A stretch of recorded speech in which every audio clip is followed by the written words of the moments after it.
tout le monde et bienvenue à cette nouvelle capsule de la foi en action. Nous sommes réunis à nouveau en équipe pastorale cette semaine. Claude est avec nous et tout le monde est là. Bonjour tout le monde. Hello, bonjour. Cette semaine, donc, notre capsule va avoir comme thématique, si on veut, les vocations, puisque dimanche prochain, le 25 avril, sera le dimanche mondial de prière pour les vocations. La 58e journée mondiale de prière pour les vocations, voilà le terme spécifique. Alors, on a voulu donc élaborer un petit peu sur ce thème-là, nous autres aussi, et vous proposer donc notre capsule avec ça. Et Claude, comme on l'a fait un peu tout le long du carême, ben, accepte de nous donner un petit peu le sens du mot. Et puis, on va y aller avec d'autres petits témoignages par la suite. Alors, Claude? Encore une fois, merci à Stéphane. C'est ça, c'est le dimanche de prière pour les vocations, là, qui est le quatrième dimanche de Pâques. Donc, à chaque année, on a ça, au quatrième dimanche de Pâques. Donc, c'est une intention de prière, puis peut-être on peut rattacher cette prière-là à une parole de l'Évangile où Jésus dit « Priez le maître de la moisson d'envoyer des ouvriers à sa moisson. La moisson est abondante, les ouvriers sont peu nombreux. » Donc, Jésus lui-même invite ses disciples, ses amis à porter cette intention-là de prière. Donc, l'Église là, que nous sommes prie à cette intention-là. Donc, Jésus lui parle des ouvriers de la moisson. Là, le thème du dimanche, c'est prier pour les vocations. C'est quoi ça, les vocations? Donc, moi, ce dimanche-là, l'évangile qu'on a, c'est Jésus qui dit « Je suis le bon pasteur, je connais mes brebis écoutent ma voix. » Puis, tu sais, le mot « voix », là, ça vient du latin « vox », hein? « Vox »,« vocare », bon, tout ça, c'est la même racine, là. Vocation, c'est comme quelqu'un qui entend la voix du bon pasteur. Fait que, je dirais, la première vocation, c'est d'entendre la voix de Jésus dans notre vie. C'est la rencontre personnelle de Jésus-Christ.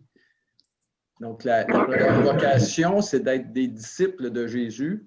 Puis, si on prend le vocabulaire de l'Évangile, la première vocation, c'est d'être une brebis. C'est d'entendre la voix puis d'être guidé par Jésus, par sa parole, par sa présence dans nos vies.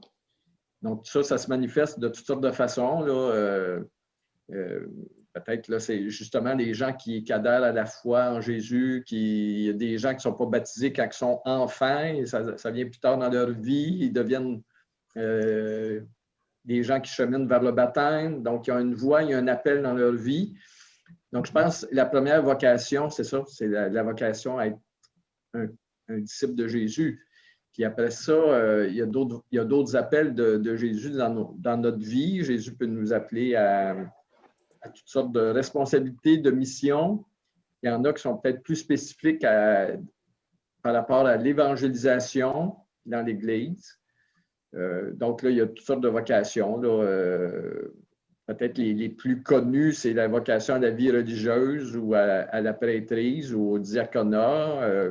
Puis on découvre qu'il y a toutes sortes de nouvelles vocations là, qui ont émergé dans l'Église au cours des dernières décennies. Là, les agents pastorales, les catéchètes, des gens qui ont le goût de parler de Jésus, de l'Évangile, d'approfondir ça, de le faire connaître aux autres. Fait que, je pense que les vocations, au sens large, là, ça inclut un peu tout ça.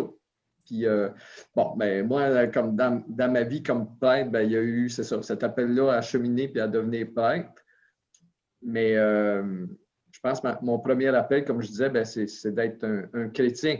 On cite souvent Saint-Augustin qui disait aux gens avec qui il était dans son église, il disait avec vous, je suis chrétien, puis pour vous, je suis pasteur. Hein? Donc, c'est ça. Tous ces appels-là sont importants dans nos vies.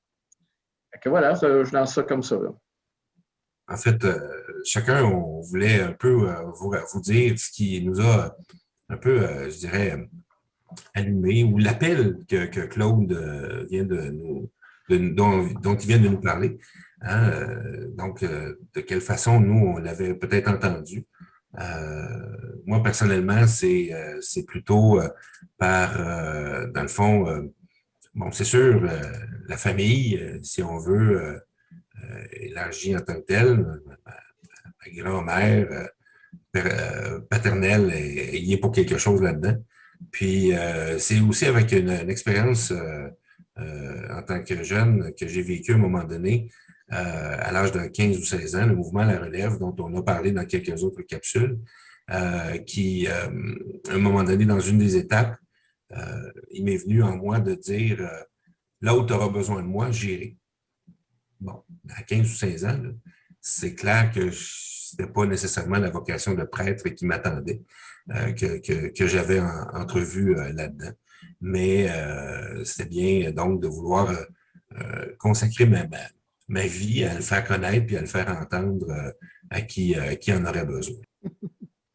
Donc, après avoir entendu cet appel-là lors de cet événement, ça a été plusieurs années après que, à un moment donné, dans un mariage, j'ai trouvé ça assez exceptionnel de voir deux personnes qui unissent leur vie pour toujours, mais aussi le prêtre qui était là pour représenter Dieu dans leur cheminement.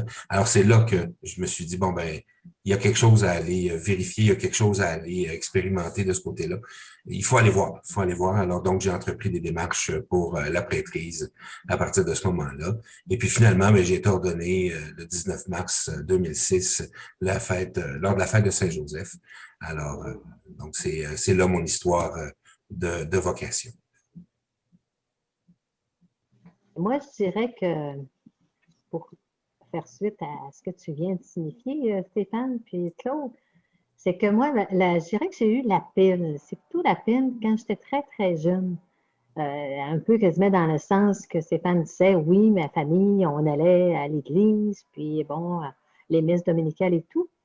Mais enfin, à un moment donné, quand j'étais à l'église, 6-7 ans à peu près, je regardais la croix de Jésus qui m'impressionnait énormément. Et j'ai eu cet appel-là disant un jour, le jour où tu vas parler de moi. Là, je le dis dans ces mots-là aujourd'hui, parce que c'est mes mots à moi d'adulte.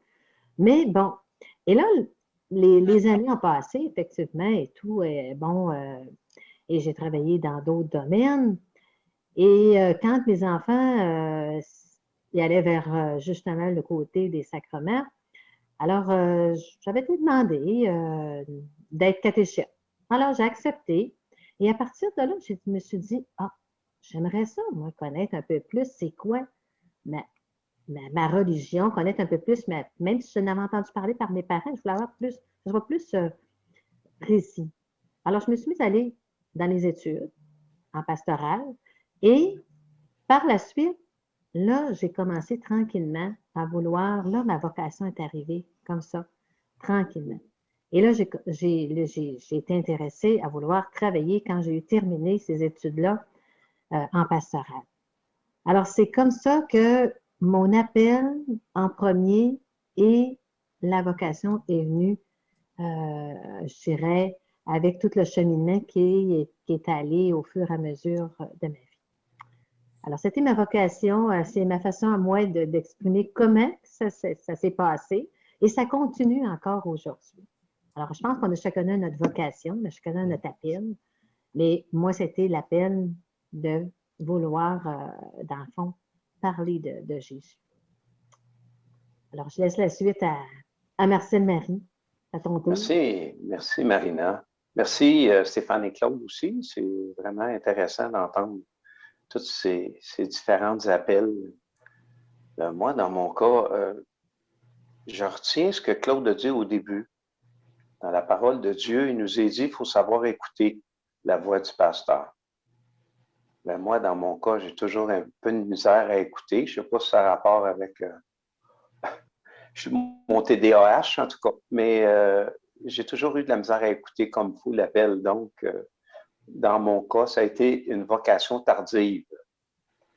Quand j'étais jeune, je fais partie du baby boomer. Hein. Donc, j'étais un de ceux qui a été dans la Révolution tranquille. je vous élimine les détails, ça serait trop long. Une autre capsule peut-être. Donc, pendant une vingtaine d'années, j'ai toujours cru en Jésus, ça je le sais aujourd'hui, mais je n'étais pas vraiment ce qu'on dit souvent avec nos personnes, j'étais un catholique non pratiquant. Bon, j'étais 20 ans comme ça. Et en 1992, le 24 novembre 1992, vers 19 h, j'ai senti l'appel très fort en moi qui m'a amené à un chemin de conversion. Comme j'ai déjà dit dans des personnes qui me connaissent, j'ai eu des problèmes d'alcool et de drogue et mon appel a été vraiment la première que j'ai eue, c'était que j'étais après mourir intérieurement et au bocage à Chapelle des Réparations. Je me suis mis à genoux et la première parole que j'ai entendue, c'est-à-dire que je l'ai vue, mais elle a résonné en moi, c'est Matthieu 11, 28. Venez vous tous qui souffrez, moi je vous soulagerai. Puis ça a été ça. Je me suis mis à genoux là, puis j'ai crié. Ça a été ma première appel. Et à partir de ce moment-là, il y a beaucoup de cheminement qui s'est fait. Je ne connaissais pas du tout la parole de Dieu. Chez nous, on avait une belle Bible que j'ai eue en héritage de mes parents, mais une Bible neuve, vieille. Je ne sais pas si vous comprenez ce que ça veut dire. C'est que dans le temps, on n'avait pas le droit de toucher une Bible, c'était sacré. On avait le droit de la mettre dans... Puis mon père avait une belle Bible Grolier. En tout cas, pour faire une histoire courte, j'ai reçu ça en cadeau à mon diaconat de ma mère. Ça m'a touché profondément. Mais avant d'avoir ce cadeau, j'ai commencé à goûter à la parole de Dieu par un prêtre qui s'appelle Roch-Marie, qui m'a aidé à cheminer. Et j'ai été au grand séminaire. Je suis tombé en amour avec la parole de Dieu. Puis j'ai pris des cours. Je voulais être théologien, moi. Tu sais, des fois, la vocation, on dit que ça ne vient pas de nous, là, c'est clair. Mais j'ai tombé en amour avec la parole de Dieu. Donc, c'est des étapes. En 92, je vous l'ai dit. Après ça, 2002, j'ai vécu ce qu'on appelle une fin de semaine avec le mouvement qui s'appelle le Cursilo. Et dans cette fin de semaine-là, par différentes personnes et des expériences qu'on vit dans la fin de semaine, j'ai eu un appel à ce qu'on appelle au diaconat permanent. Dans ce temps-là, je ne savais même pas ce que ça voulait dire. Mais je l'ai découvert avec le temps. En 2003, je me suis marié j'ai eu une nullité de mariage. J'ai pu me remarier avec la belle épouse que j'ai encore aujourd'hui, que je suis très heureux, qui chemine dans la foi avec moi. Donc, en 2012, j'ai été ordonné diacre. Il y a des périodes de 10 ans. Là. 92, charnière dans ma vie. 2002, 2012. C'est le même appel, mais en différentes étapes. Entre ça, bon, il y a tellement de choses que j'aimerais vous partager que je vais garder ça pour une autre capsule. Mais moi, ça a été comme ça. Et en 2015, j'ai été demandé comme agent pastoral à Mascouche, que je suis depuis ce temps-là, avec une équipe extraordinaire. Je vous remercie. Merci beaucoup à chacun de votre ouverture, votre témoignage. J'ai trouvé le message du pape François à chaque année, donc pour ces événements-là, le pape produit un message, envoie un message aux catholiques du monde. J'ai retenu juste une petite citation que j'ai le goût de vous partager. Les vocations tendent à susciter, régénérer des vies chaque jour. Le Seigneur désire modeler des cœurs de père, des cœurs de mère, des cœurs ouverts, capables de grands élans, généreux dans le don de soi, compatissants, en réconfortant les angoisses et fermes pour renforcer les espérances. C'est de cela que le sacerdoce et la vie consacrée ont besoin aujourd'hui de manière particulière, en des temps marqués par des fragilités et des souffrances dues à toutes sortes de choses. Bon, je vais arrêter la citation à ce moment-ci là, comme telle. Alors, donc, c'est de retrouver, dans le fond, le fait de vouloir aider et de soutenir et d'être au service, d'être fidèle à ce service, mais aussi d'en ressentir l'appel et de le ressentir parfois par les songes qu'on peut ressentir à l'intérieur de nous-mêmes. Voilà donc pour cette petite citation. Donc, on a un peu seulement survolé, en fait, la question. Hein. C'est sûr que c'est beaucoup plus je dirais pas complexe, mais c'est beaucoup plus grand que ce que nous venons de faire dans cette petite courte capsule. Claude, donc, dans l'entrevue qu'on a fait avec lui à l'automne, a parlé, lui, un petit peu de de son histoire et d'où il vient aussi en lien avec sa vocation. Marcel Marie nous disait tout à l'heure qu'il y aurait d'autres choses, d'autres capsules possibles avec son histoire.